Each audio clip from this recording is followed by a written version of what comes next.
ठीक है जी, आर्टिकल 16 आज स्टार्ट कर रहे हैं। 15 तक कल हमने कंप्लीट कर लिया था। फंडामेंटल राइट्स हम पढ़ रहे थे। आर्टिकल 14 में क्या पढ़ा था? इक्वालिटी बिफोर द लॉ, कानून के सामने सब बराबर हैं। आर्टिकल 15 में हमने क्या पढ़ा था? डिस्क्रिमिनेशन है वो नहीं हो सकता है। ठीक है, 15(2) में बोला था कि ये जो पब्लिक रेस्टोरेंट है, होटल्स हैं, उस पर जाने के लिए रोक नहीं हो सकती। 15(3) हमने क्या पढ़ा था? विमेन चिल्ड्रन के लिए स्पेशल प्रोविजन बन सकते हैं। और 15(4) में हमने क्या पढ़ा था? जो सोशली बैकवर्ड और एजुकेशन बैकवर्ड, उनके लिए स्पेशल कानून बनाए जा सकते हैं। अब आज हमें शुरुआत करनी है article 16, equality of opportunities in matter of public employment. Public employment का मतलब क्या होता है? सरकारी नौकरी। ठीक है,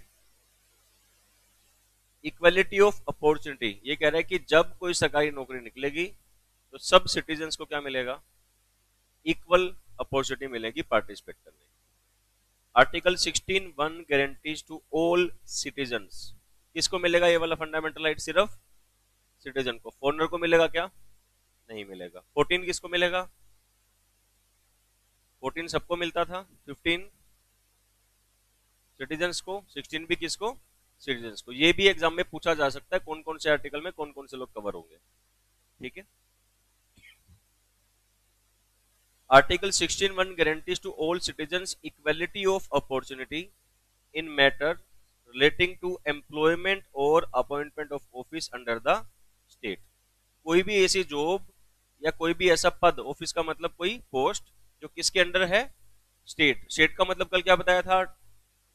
आर्टिकल 12 में बताया था ना, central government, state government, parliament और जो स्टेट लेवल की लेजिस्लेचर है वो, प्लस लोकल अथॉरिटी जो स्टेट के अंडर काम कर रही हैं। इसके बाद फिर ये कह रहा है, एक तो किसकी बात होगी? एम्प्लॉयमेंट की बात होगी। दूसरा कह रहा है 16(2) prohibits discrimination against a citizen on ground of religion, race, caste, sex. Religion का मतलब होता है वंश, ये फलाने वंश का बंदा है मतलब। ठीक है, प्लेस ऑफ बर्थ और रेजिडेंस, इनके बेस पे क्या नहीं कर सकते? डिस्क्रिमिनेशन है वो नहीं किया जा सकता है। किस चीज के मामले की बात हो रही है? जॉब की बात हो रही है भाई। अगर कोई जॉब निकली है तो इस बेस पे क्या नहीं हो सकता? डिस्क्रिमिनेशन नहीं हो सकता है। सबको इक्वल अपॉर्चुनिटी देनी है। लेकिन कुछ इसके एक्सेप्शन हैं जो आपको पढ़ने हैं। देखो, Parliament can make a law that in regard to a class or classes of employment or appointment to an office under the government of a state। किसकी बात हो रही है? किसकी जॉब की बात हो रही है? गवर्नमेंट ऑफ ए स्टेट, मतलब हरियाणा सरकार, पंजाब सरकार, यूपी सरकार, इनकी अगर कोई नौकरी निकली है, ठीक है, और यूनियन टेरिटरी की, यानी किसकी जॉब नहीं है? सेंट्रल गवर्नमेंट की नहीं है। यानी ये वाला आर्टिकल जो है ये किस पे एप्लीकेबल नहीं होगा? सेंट्रल गवर्नमेंट की जॉब पे एप्लीकेबल नहीं होता है। खाली कहां कहां पे होगा? जो जॉब स्टेट गवर्नमेंट की है या यूनियन टेरिटरी के हैं। अंडर एनी लोकल और other authority within the state और यूनियन टेरिटरी। क्या कह रहा है? देखो, residents within that state और union territory prior to such employment. यानी कुछ जॉब ऐसी हो सकती हैं, जैसे हरियाणा गवर्नमेंट की नौकरी निकली तो उसमें ऐसा रूल बनाया जा सकता है कि सिर्फ हरियाणा के लोग ही अप्लाई कर सकते हैं, चाहे वो सरकारी नौकरी हो। समझ गए?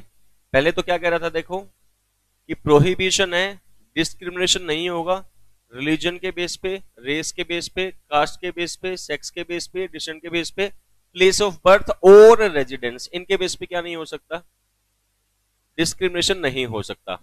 जॉब के मामले में जब भी कोई जॉब निकलेगी सरकारी तो सब लोग को बराबर ट्रीटमेंट दिया जाएगा। लेकिन स्पेशल प्रोविजन बनाया गया किस चीज के लिए? अगर कोई गवर्नमेंट ऑफ स्टेट की जॉब है, यूनियन टेरिटरी की जॉब है, किसी लोकल या अदर अथॉरिटी की जॉब है, उस केस में ऐसा हो सकता है कि अगर किसी पर्टिकुलर स्टेट की जॉब है तो बोलेंगे भाई तुम यहीं के रहने वाले बंदे होगे तभी अप्लाई कर सकते हो। फॉर एग्जाम्पल, अपने नाम सुनाओ उत्तर प्रदेश ग्रामीण बैंक, ऐसा सुना होगा हरियाणा ग्रामीण बैंक, ये तो सुना भी होगा, कई जगह देखा भी होगा। तो ऐसा हो सकता है कि जब उत्तर प्रदेश ग्रामीण बैंक की जॉब निकले तो यूपी गवर्नमेंट क्या बोलेगी कि सिर्फ यूपी के रहने वाले लोग ही क्या कर सकते हैं, अप्लाई कर सकते हैं, बाकी इंडिया के लोग अप्लाई नहीं कर सकते, तो ये अलाउड है। समझ गए मैं क्या कह रहा हूं? तो ये प्रोविजन क्या कहता है कि अगर स्टेट लेवल की जॉब निकली है कोई या किसी यूनियन टेरिटरी की है तो क्या कंडीशन हो सकती है? देखो, residence within that state और union territory prior to such employment and appointment shall be an essential qualification. कि भाई अगर तुम स्टेट में रहते हो तभी तुम्हारा एप्लीकेशन होगा, तभी तुम लोग क्या है वो अपॉइंट हो सकते हो, वरना तो नहीं हो सकते। समझे कि नहीं समझे?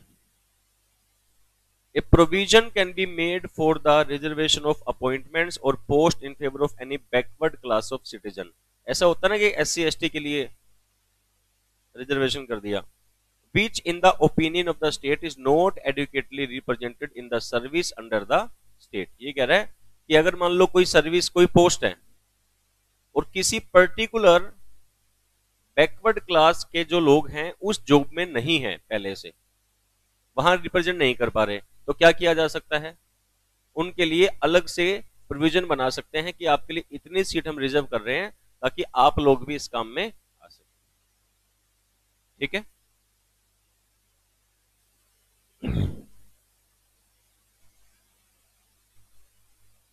फिर देखो, नथिंग इन दिस आर्टिकल, कौन से आर्टिकल की बात हो रही है? 16 की। Shall prevent the state, prevent मतलब रोक नहीं सकता, from making any provision for reservation in matter of promotion with consequential seniority to any class or class of post in the service under the state। ये क्या कह रहा है देखो, in favor of scheduled caste and scheduled tribes। इनके लिए क्या किया जा सकता है? स्पेशल प्रोविजन बनाए जा सकते हैं प्रमोशन के लिए, जॉब के लिए। ठीक है? अगर मान लो आपकी कोई सरकारी नौकरी लगी है और प्रमोशन होना है तो क्या हो सकता है? SC ST लोगों के लिए प्रमोशन में थोड़ी सी ढील दे दे कि भाई इनको तो 10 साल में प्रमोशन मिल जाएगी, दूसरों को 15 साल में मिलेगी, ऐसे प्रोविजन भी बनाए जा सकते हैं। ठीक है?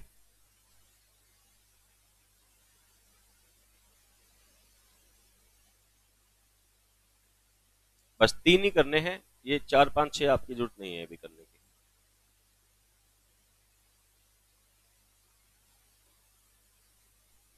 मेन तो आपको बस ये याद करना पड़ेगा, आर्टिकल 16 किस चीज का है? पब्लिक एम्प्लॉयमेंट का है बस। और किस बेस पे नहीं हो सकता? ये 16(1) और 16(2) कर लोगे तो काम चल जाएगा आप लोगों का, इतना ही पूछेंगे। Abolition of untouchability. अनटचेबिलिटी क्या होता है? ऐसे होता था ना पहले कि भाई तू नीचे जाती है, तू अछूत है, तू दूर रह ले, हाथ नहीं लगाना तेरे को, है ना? तो सरकार कहती है कि जब भारत का संविधान आ गया और भारत के सारे नागरिक कैसे हैं अभी, इक्वल हैं, अगर किसी ने अनटचेबिलिटी मतलब यूज किया तो समझ लो उसकी खैर नहीं है। इसको ऑफेंस भी डिक्लेयर कर दिया गया है। Article 16 says that untouchability is एबोलिश्ड, इसको खत्म किया जाता है, and it's practice in any form is forbidden, और किसी भी फॉर्म में इसकी प्रैक्टिस करना क्या है? मनाही है, आप ऐसा नहीं करेंगे। ठीक है? और enforcement of any disability arising out of untouchability shell be an offence punishable in accordance with law. कानून की नजर में उसको अपराध माना जाएगा, इसकी सजा भी मिलेगी भाई। समझ गए? लेकिन क्या कह रहा है देखो, untouchability does not include an instigation to social boycott. Social boycott का मतलब क्या होता है? सामाजिक बहिष्कार कर देना। जैसे मान लो ये किसी गांव में रहता है, इसने कुछ गलत काम कर दिया तो गांव वालों ने इसको बोला तो गांव से बाहर निकल, या तेरे से कोई बात नहीं करेगा, ऐसा कुछ नहीं करेगा, तो इसको अनटचेबिलिटी नहीं कर रहे हम लोग, इसको क्या बोल रहे हैं? बाइकआउट कह रहे हैं। ठीक है? तो अनटचेबिलिटी कोई भी प्रैक्टिस नहीं करेगा, अगर किसी ने इसको प्रैक्टिस किया तो क्या माना जाएगा? ऑफेंस है।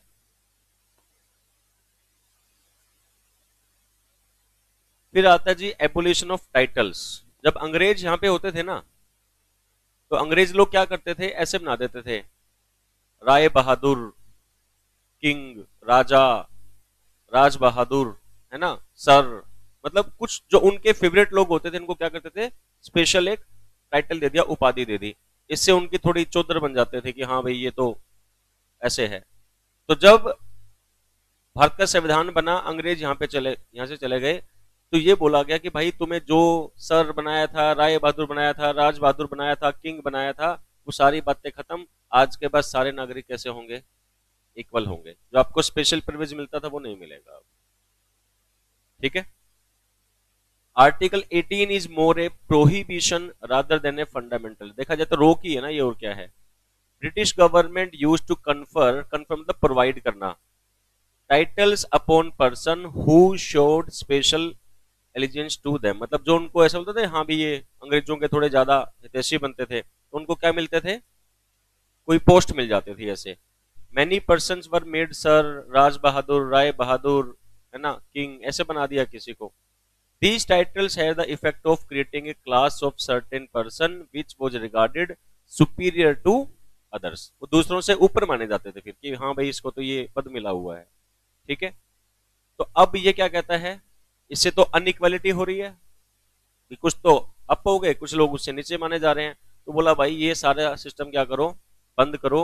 ये कह रहा है to do away with that practice, article 18 क्या कहता है, no title shall be conferred by the state. अब ये प्रथा खत्म करो कि भाई कोई भी टाइटल सरकार है, वो आज के दिन में भारत में होता है क्या ऐसा कि तू राज बहादुर है, तू राय बहादुर है, तू ऐसे है, तू ऐसे, सिस्टम बंद कर दिया। हाँ, सिर्फ ये हो सकता है, मिलिट्री और एकेडमिक डिस्टिंक्शन हो सकता है। ऐसे मिलते हैं ना, वीर चक्र मिल गया, परमवीर चक्र मिल गया, तो ये दे सकते हैं। प्लस एकेडमिक डिस्टिंक्शन, अगर आपने कुछ एकेडमिकली अच्छा किया है तो भी आपको उसके लिए कोई सम्मान है वो दिया जा सकता है। ऐसा नहीं होगा तुम सरकार की चापलूसी कर रहे हो, हाँ भाई तू आज से राय बहादुर है, ऐसा नहीं, ये सिस्टम बंद है। ठीक है। No citizen of India shall accept any title from any state. India का सिटीजन क्या नहीं करेगा, फॉरेन की गवर्नमेंट से भी क्या नहीं करेगा, कोई टाइटल एक्सेप्ट नहीं करेगा। No person who is not a citizen of India shall while he hold any office और ट्रस्ट अंडर द स्टेट।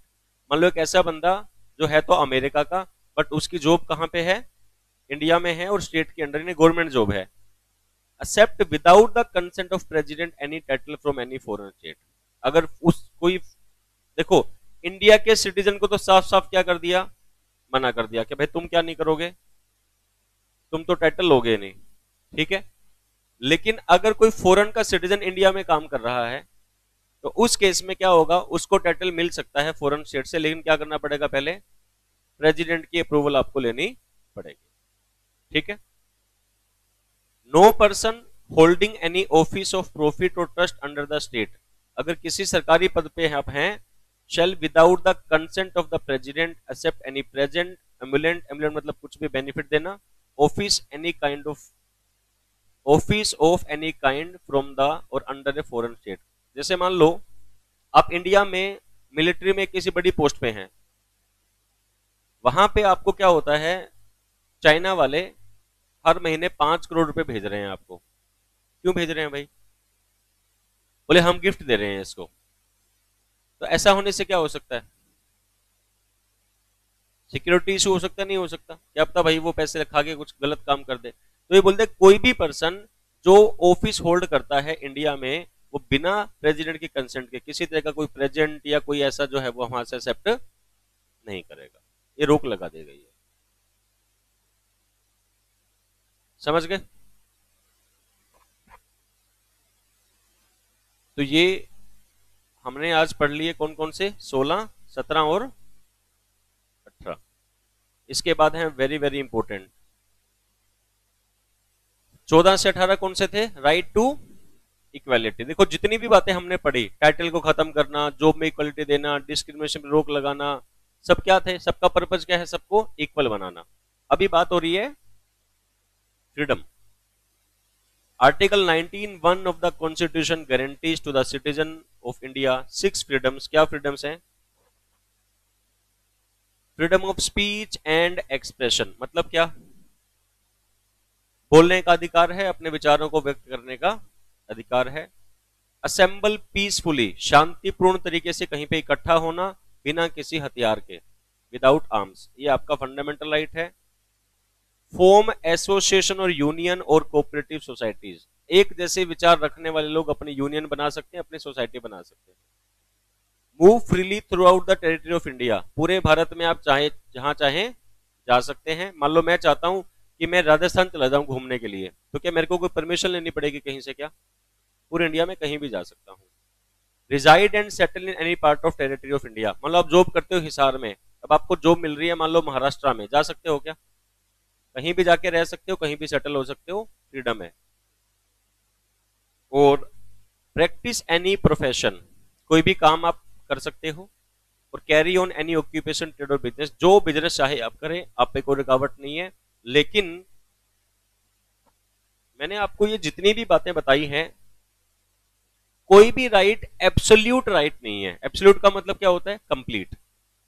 हर एक में कोई ना कोई एक्सेप्शन तो आपको मिलेंगी। जैसे मान लो ये यहां पे लिखा, सबसे पहले क्या है?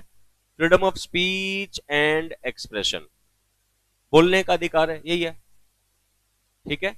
अब कोई मैं मान लो आया सुबह सुबह, अभी मैं आया तो कोई आके मेरे को बेफालतू में गालियां निकालने लग गया, मैं उसको बोलता हूँ भाई क्या बात है, क्यों बकवास कर रहा है? तो क्या बोलेगा?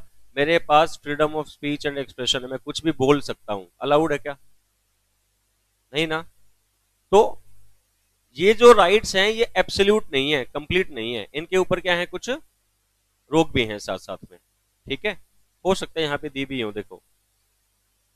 These freedoms are those great and basic rights which are recognised as the natural right inherent in the status citizen. यहां से देखो ये वाला करना। At the same time none of these freedom is absolute, कोई भी फ्रीडम क्या नहीं है? टोटली कंप्लीट नहीं है। But subject to reasonable restriction, इन पे क्या हो सकता है? रिस्ट्रिक्शन हो सकती है, जो क्लोज 2 से लेके 6 में आर्टिकल में बताई है। लेकिन जो ये रिस्ट्रिक्शन लगाई जाएंगी, क्या कह रहा है देखो, restriction can be imposed by law, कानून बना के रोक लगाई जा सकती है। Not by a purely executive order issued under a statute, कि हमने क्या कर दिया, सरकार ने आदेश निकाल दिया ये काम नहीं कर सकते, ऐसा आदेश नहीं होगा, कानून पास करो तब मानेंगे हम लोग। जो भी रोक लगाई जाएंगी वो क्या होंगी? कानून पास करके लगाई जाए। और रिस्ट्रिक्शन कैसी होनी चाहिए? रीजनेबल होनी चाहिए। और रिस्ट्रिक्शन को लगाने के पीछे क्या होना चाहिए? कुछ ऑब्जेक्टिव होना चाहिए भाई, इसलिए हमने क्या है, रोक लगाई। मैं कुछ दो चार बताता हूं, उसे समझ में आएगा। देखो article 19 two specify the limits up to which freedom of speech and expression में be restricted. It enable the legislature to impose by law reasonable restriction on the freedom of speech and expression under the following head। देखो अभी हमने क्या पढ़ा? Freedom of speech and expression है। फिर हमने क्या पढ़ा? कि इस पे रीजनेबल रिस्ट्रिक्शन लगाई जा सकती है। अब ये कह रहा है देखो कैसे लगा सकते हैं। अगर आपके बोलने से sovereignty and integrity of India पे कोई खतरा है तो आपके बोलने पे रोक लगा दी जाएगी। सोवरेन का मतलब क्या होता है? जिसपे किसी बाहरी शक्ति का कोई नियंत्रण ना हो। जैसे पहले जब अंग्रेज राज करते थे यहाँ पे, तो क्या इंडिया सोवरेन कंट्री था? नहीं। किसका कंट्रोल था? इंग्लैंड का। जब भारत आजाद हो गया तो क्या बोला गया? सोवरेन कंट्री हो गया। इंटीग्रिटी मतलब अखंड भारत, कि पूरा भारत एक है। अब मान लो अगर कोई पर्सन, अभी वो जेएनयू का नाम सुना है आप लोगों ने क्या? जेएनयू, जवाहरलाल नेहरू यूनिवर्सिटी दिल्ली, उधर वो बकवास करते रहते हैं, दिल्ली दिल्ली उठा के झंडे धरने दे दिए, सब पॉलिटिकल सिस्टम है वहां। तो पीछे वो बंदा था, मेरे को नाम तो ध्यान नहीं आ रहा उसका, तो वो कर रहा था भारत तेरे टुकड़े होंगे, भारत तेरे टुकड़े होंगे, फिर पुलिस गई फिर उसके टुकड़े करे, है ना। तो ये इंटीग्रिटी की बात है ना यहाँ, तो भाई ऐसे थोड़ी चलेगा, ठीक है। सिक्योरिटी ऑफ द स्टेट, आप मान लो मिलिट्री में कोई बड़ी पोस्ट पे है, फेसबुक लाइव आ गए और सब अपने जो भी प्लान्स है सब बता दिए, ऐसा हो रहा है, ऐसे करेंगे वैसे करेंगे, तो क्या freedom of speech and expression है? कुछ भी बोलो। ऐसा थोड़ी कि भाई देश के ऊपर सिक्योरिटी पे तुम खतरा पैदा कर दोगे कुछ बोल के, ऐसी बात आप नहीं कर सकते। Friendly relation with foreign states, अगर किसी दूसरे देश के साथ हमारे अच्छे ताल्लुकात हैं और आप उनको खराब कर रहे हैं तो भी यह बात सही नहीं है, अलाउड नहीं रहेगा। पब्लिक ऑर्डर, पब्लिक ऑर्डर का मतलब क्या? जैसे पीछे वो जाट आंदोलन हुआ था कई साल पहले, याद है क्या? तो उसमें क्या वो रास्ते रोक दिए और वैसे परेशानी कर दी। मान लो आप भी ऐसे लेके, हाँ भाई हम जाट हैं, हम ऐसे कर देंगे, हम दुनिया में आग लगा देंगे, हमारा हक लेके रहेंगे, तो ऐसे कर रहे हो, तो इससे पब्लिक ऑर्डर क्या हो जाएगा? डिसऑर्डर में कन्वर्ट हो जाएगा। तो ऐसा कोई भी काम जिससे समाज में अशांति बने करना अलाउड नहीं है, बोलना अलाउड नहीं है। डिसेंसी और मोरलिटी, जिन चीजों को सही नहीं माना जाता, जैसे मान लो मैं माइक ले लेता हूं और पूरी सड़क पे जाके गालियां निकलता हुआ जा रहा हूं या कुछ भी बकवास करते हुए जा रहा हूं, तो क्या ये मोरली ठीक है? नहीं ना। तो इसको हम क्या नहीं मानेंगे, ये अलाउड नहीं है ये करना भाई। कंटेम्प्ट ऑफ कोर्ट, कोर्ट में गए, वो होता है जज ऑर्डर ऑर्डर ऑर्डर, चुप हो जाओ चुप हो जाओ, ऐसे करता है ना। जब कोई शोर कर रहा होता है, फिल्मों में देखा होगा ना, तो जज आके कहता है ऑर्डर ऑर्डर, तुम कहते हो क्या ऑर्डर ऑर्डर कर रहा है, हम नहीं मानेंगे तेरी बात। हमारे पास क्या है? Freedom of speech and expression है, तो ये क्या माना जाएगा? कंटेम्प्ट ऑफ कोर्ट माना जाएगा। इसके लिए आपको सजा हो सकती है। डिफामेशन होता है निंदा करना, किसी के बारे में कुछ गलत गलत बोलना। ऐसा सुना है, इसने मेरे बारे में गलत बोला, मानहानि का केस कर रहा हूं उसके ऊपर, मेरी इंसल्ट कर दी इसने, तो आप किसी के बारे में ऐसे गलत गलत नहीं बोल सकते हैं। इंसाइटमेंट टू एन ऑफेंस, अपराध के लिए भड़काना। इंसाइटमेंट का मतलब क्या होता है? भड़काऊ भाषण देना, कि हम ऐसे कर देंगे, ये है वे है ना। तो ये सारी चीजें, इन पे रिस्ट्रिक्शन है भाई, इन पे रोक लगाई जा सकती है। समझ में आ रहा है? क्योंकि रीजनेबल लग रहा है क्या? क्योंकि ये होने से क्या होगा? प्रॉब्लम क्रिएट हो रही है, तो ऐसा काम करने के लिए अलाउ नहीं किया जाएगा भाई। ठीक है।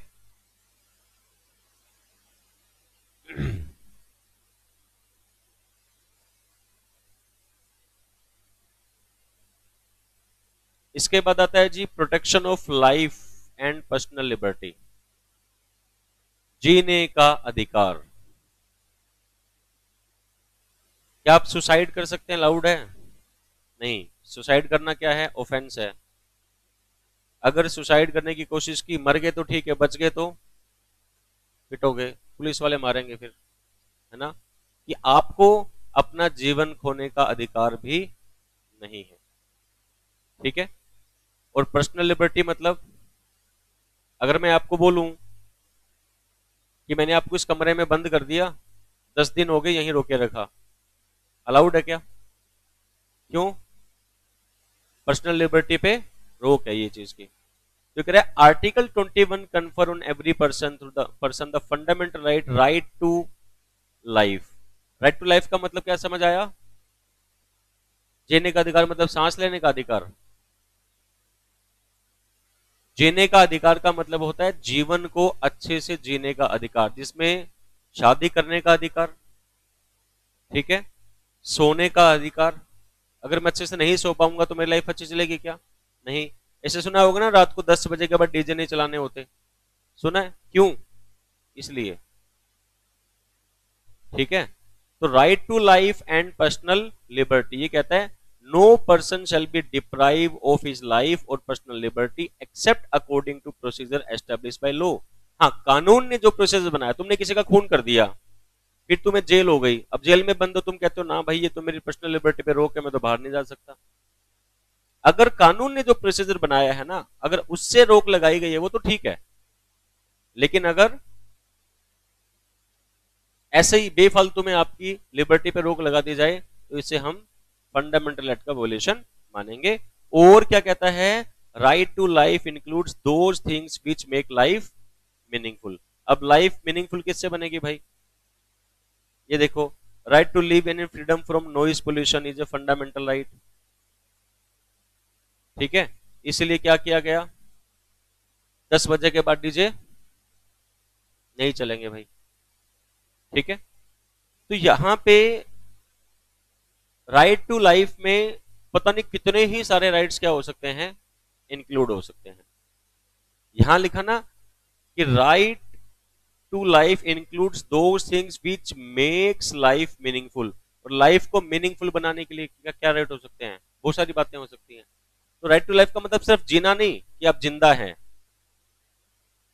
अच्छा जीवन जीने के लिए, मीनिंगफुल लाइफ जीने के लिए। जैसे मान लो मेरे को एजुकेशन चाहिए, ठीक है, इंडिया में तो है नहीं, जैसे कई जगह है ना, कई देशों में पानी बेचना जो है वो ऑफेंस है, क्योंकि पानी पीना क्या है, पानी तो लाइफ के लिए क्या है, एसेंशियल है, ठीक है। तो कई देशों में कानून है कि किसी ने पानी बेचा तो उसको जेल हो जाएगी भाई।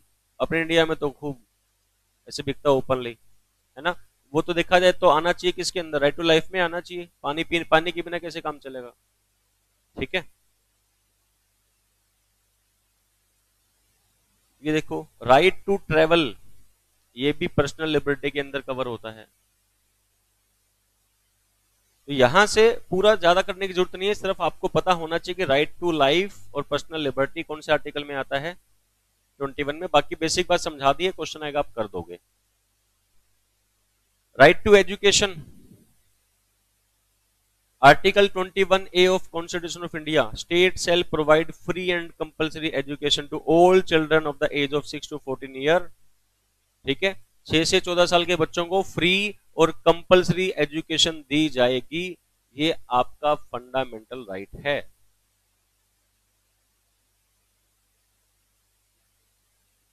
इसलिए सरकारी स्कूल बनाए गए हैं भाई, जाओ फ्री में पढ़ो, आपको पैसे नहीं देने हैं, ठीक है। Protection against arrest and detention in certain cases, अगर आपको अरेस्ट कर लिया गया तो आपके पास क्या क्या फंडामेंटल राइट होंगे उसके बारे में बात हो रही है। देखो, according to article 22 of the constitution of India, no arrested person shall be detained in the custody without being informed of the ground of such arrest. पहली बात, अगर किसी पर्सन को अरेस्ट किया गया, क्या करना पड़ेगा, बताना पड़ेगा कि भाई तुम्हें क्यों अरेस्ट किया है। Without being informed of the ground, ground का मतलब कारण, किस ग्राउंड पे आपको हमने क्या किया।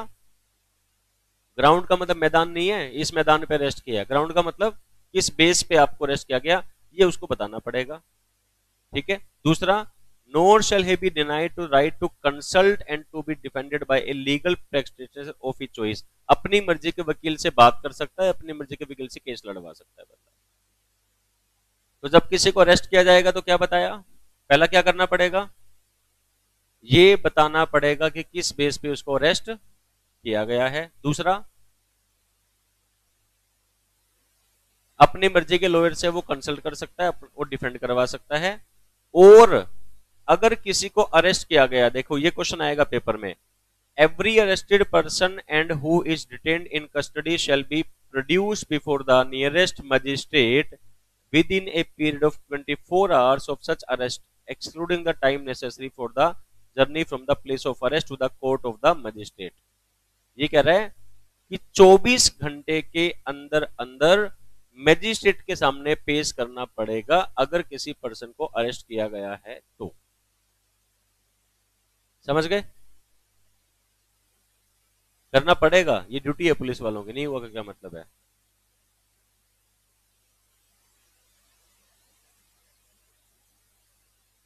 कहां पेशना है, अरेस्ट दिखा दिया तो 24 घंटे में करना पड़ेगा, अपराधी से कोई मतलब नहीं है। क्या रूल है, अगर किसी को अरेस्ट किया है, मान लो आपने कुछ गलत किया, आपको अरेस्ट कर लिया, 3 महीने हो गए, आपको मजिस्ट्रेट के सामने पेश ही नहीं कर रही है, क्या मतलब हुआ, केस चलवाओ, आगे करो भाई, मैं दोषी हूं नहीं हूं, सारी कार्रवाई खत्म कराओ। तो क्या रूल है, 24 घंटे के अंदर अंदर क्या करना पड़ेगा, मजिस्ट्रेट के सामने पेश करना पड़ेगा। And no such person shall be detained in custody beyond the set period without the authority of a magistrate. हाँ, अगर मजिस्ट्रेट पावर दे दे आपको कि ठीक है 3 दिन बाद ले आना तो चलेगा, नहीं तो रूल क्या है, जिस भी बंदे को अरेस्ट किया 24 घंटे के अंदर अंदर मजिस्ट्रेट के सामने पेश करना ही करना पड़ेगा। लेकिन ये रूल किसके लिए एप्लीकेबल नहीं है, एलियन एनेमी। एलियन कौन होता है, दूसरे देश का नागरिक। एनेमी कौन, जिस कंट्री से हमारा वॉर चल रहा है ऑफिशियली, ठीक है। एंड पर्सन अरेस्टेड और detain under any law providing for preventive detention. अब प्रिवेंटिव डिटेंशन क्या होता है कि मान लो आप कुछ गलत करने जा रहे थे, हमें पता है कि आप गलत करोगे, तो पहले ही आपको क्या कर लिया गया, अरेस्ट कर लिया गया। प्रिवेंटिव मतलब रोक लगाना, डिटेंशन किसी को अपनी कस्टडी में ले लेना। तो आपको कस्टडी में क्यों लिया गया, ताकि उस अपराध पे रोक लगाई जा सके। जैसे मान लो मैं कहता हूं कि मैं 15 जुलाई को एक रैली करूंगा और सरकार को लग रहा है कि उस रैली को करने से कुछ जनता भड़क जाएगी, कुछ ऐसा होने वाला है, तो पहले क्या कर लिया जाएगा, मेरे को अरेस्ट कर लिया जाएगा। तो अरेस्ट करने का पर्पज क्या, मैंने अपराध किया है क्या, नहीं, अपराध को रोकने के लिए मेरे को क्या किया गया, अरेस्ट किया गया। उसको बोलते हैं प्रिवेंटिव डिटेंशन। उस केस में 24 घंटे का रूल एप्लीकेबल नहीं होता है। बस एक लास्ट को करा देता हूं, बाकी फिर बाद में करेंगे। ये राइट अगेंस्ट एक्सप्लॉयटेशन, शोषण के विरुद्ध अधिकार।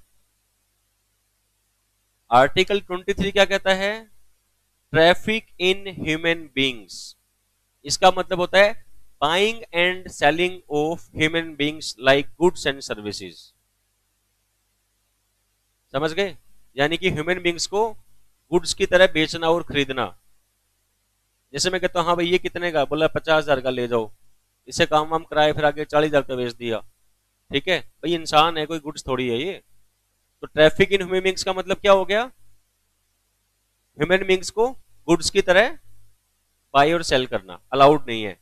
बेगार, बेगार का मतलब होता है बिना पैसे दिए काम करवाना। Other similar form of force labour, force labour का मतलब क्या होता है, बंधवा मजदूरी, पैसे तो मिल रहे हैं बट आपकी विल के अगेंस्ट आपसे काम करवाया जा रहा है, ऐसा भी अलाउड नहीं है। ये सब के सब मना है, और अगर किसी ने ऐसा किया तो इसको ऑफेंस माना गया है, उसके लिए सजा भी मिलेगी भाई। 3 बातें बताई, क्या क्या क्या नहीं करा सकते। पहला ट्रैफिक इन ह्यूमन बींग्स, दूसरा बेगार बिना पैसे के काम कराना, और तीसरा फोर्स लेबर मतलब बंधवा मजदूरी, इसे उसकी विल के अगेंस्ट उससे काम करवाना है, अलाउड नहीं है, करवाया तो ऑफेंस माना जाएगा। Further as per article 24 of the constitution of India, no child below the age of 14 year, 14 साल से कम उम्र के बच्चे क्या कह रहा है, shall be employed to work in any factory or mine or engaged in any other hazardous employment। Factory में, माइन में, या कोई ऐसा काम जिससे उसको नुकसान पहुंच सकता है, ऐसे काम में 14 साल से कम उम्र के बच्चों को काम पे नहीं लगाया जा सकता। यह भी संविधान में लिखा हुआ है। समझ गए। तो ये आर्टिकल 24 तक हमारे हो गए हैं, इसको आप कंप्लीट कर लेना। 25, 26, 27, 28 कुछ है ही नहीं, मतलब ये नाम नाम बता रखे हैं बस। इसके बाद फिर 32 पढ़ेंगे हम लोग। एक बार रिवाइज करके देख लो, जो डाउट है वो पूछो बेटा। जो आज कराया है उसको रीड करो, जहां जहां डाउट आ रहे हैं वो क्लियर करो।